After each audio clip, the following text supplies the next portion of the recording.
What's up, guys, and welcome back to the channel. Today we will be asking the question, did Adam and Eve go to heaven or hell?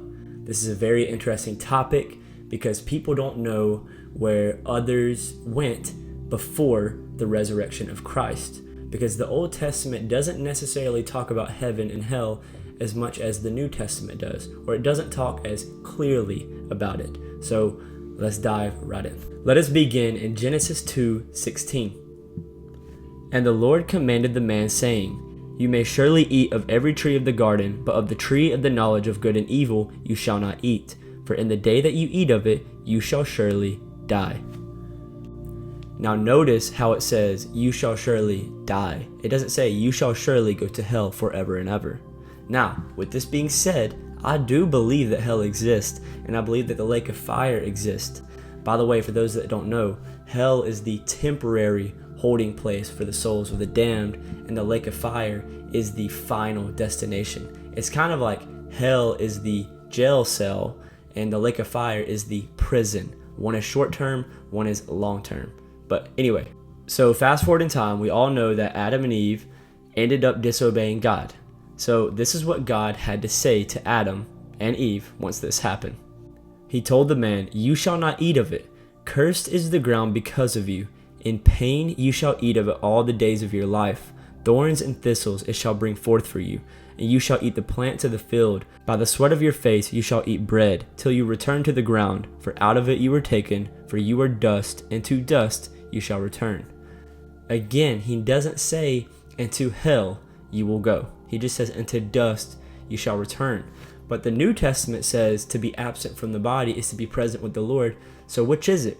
Do you just go back into the ground, or do you go and be with the Lord, or go to Hades? Which one is it? I'm going to go ahead and spoil my belief. My belief is that Adam and Eve were saved because right after they disobeyed God, God immediately prophesied to Satan, basically saying that his son was going to come and destroy Satan and resurrect everyone into life that believes in him. And let me show you where. Genesis 3:15 says, I will put enmity between you and the woman, and between your offspring and her offspring. He shall bruise your head, and you shall bruise his heel. Most people would interpret this to be the seed of the woman, being Jesus, bruising the head of Satan, and the bruising of the heel possibly being the crucifixion. Now, here are 4 common reasons why a lot of theologians think that Adam and Eve did end up being saved and did end up going to heaven. The first reason being Abel ended up making an acceptable sacrifice to God. The second reason, God extended grace to Adam and Eve even after they sinned. The third reason, God announced the first gospel to Adam and Eve, just like I said about the prophecy. And the fourth reason, Christ preached the gospel to Adam and Eve after he died. Now, this fourth reason is why I personally believe they went to heaven. Let me explain. Ephesians 4:9 says this, In saying he ascended, what does it mean but that he had also descended into the lower regions of the earth? Matthew 12:40 says this, For just as Jonah was 3 days and 3 nights in the belly of the great fish, so will the Son of Man be 3 days and 3 nights in the heart of the earth.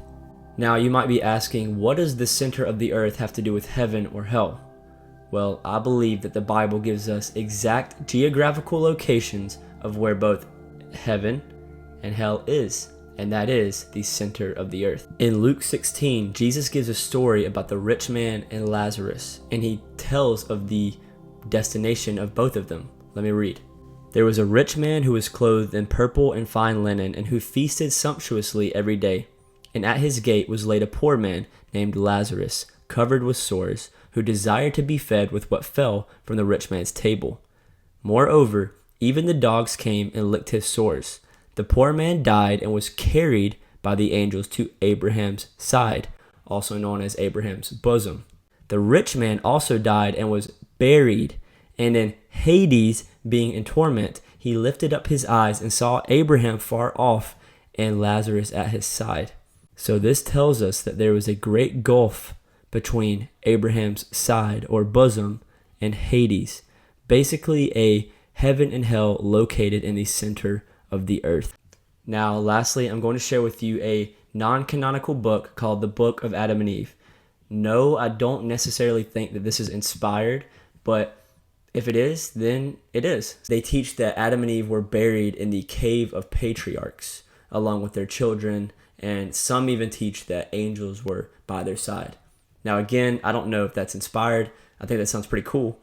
And yeah, but I'm going to end with this. God created Adam and Eve, and through Adam, we all die. And through Christ, we have the chance at resurrection. So God loved Adam just as much as he loves me and you. He gives us a chance. I don't believe that God just created Adam and Eve and then just threw them to the wolves, threw them to hell.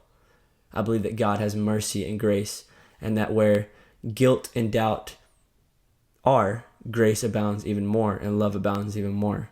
So again, I believe that Adam and Eve went to heaven, and one day I hope that we all meet together and see them, talk to them, and I'm going to have a couple conversations with Eve.